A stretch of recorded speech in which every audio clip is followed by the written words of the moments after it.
My name is Myra Shays, and I live in Providence. I urge you to vote yes on the marriage equality bill.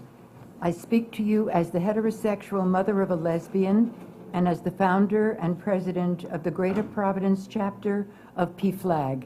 That stands for Parents and Friends of Lesbians and Gays, a grassroots nonprofit organization for the support of families with gay, lesbian, bisexual, and transgender children.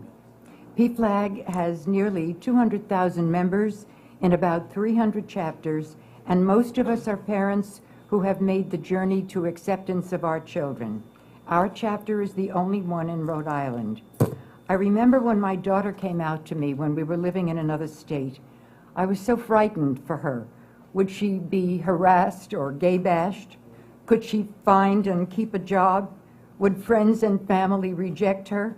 Would she have to fight for her own civil rights? PFLAG helped me then, but the struggle for rights goes on, as you can see here today. Some people object to same-gender marriage because they think the Bible condemns homosexuality. And it's true that one verse in Leviticus seems to prohibit a physical act of love between men. But in that same chapter of the Bible are verses saying that if your son disrespects you, you should kill him. And if your neighbor doesn't keep the Sabbath, you should kill him. And adultery is punished by execution. And eating shrimp and lobster is an abomination. So is wearing a garment made of two kinds of thread. Somehow through the centuries, the theologians have managed to find milder interpretations of those verses, so we no longer take them literally. Why is it that only the verse about two men loving is still taken literally? Some people think marriage is just for procreation. Well, what about me? I could marry a heterosexual man tomorrow, even though I'm well beyond my childbearing years. That's because nobody ever asks straight couples if they want to or are able to have children. Why should our gay children be held to a different standard? I could marry a man serving a life prison sentence. I could marry a man on his deathbed. I could marry a man on my deathbed.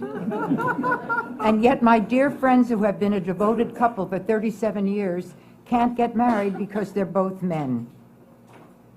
Some people think gay people are endangering marriage. Well, somebody is. How about the celebrities who drunkenly get married in a Las Vegas chapel just for fun and divorce the next day? Excuse me.